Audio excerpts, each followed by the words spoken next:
సైన్యంతో విజృంభిస్తూ లక్ష్మణస్వామి తనతో పోరాటం చేస్తున్న రావణుడి కుమారుడు ఇంద్రజిత్ తలని బాణంతో ఒక్క వేటుతో వేరు చేశాడు.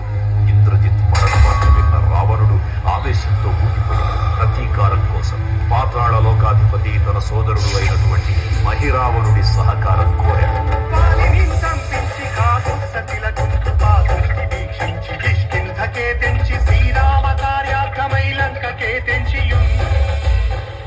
ఆ జీవి మకరధ్వజుడు అని తన పుత్రుడు మహాసముద్రాన్ని దాటుతుండగా నీటిలో పడ్డన స్వేదవిధుడు ఒక మొసలి గ్రహించడం వల్ల జన్మించాడని తెలుసుకొని ఆశ్చర్యపోతాడు హనుమంతుడు.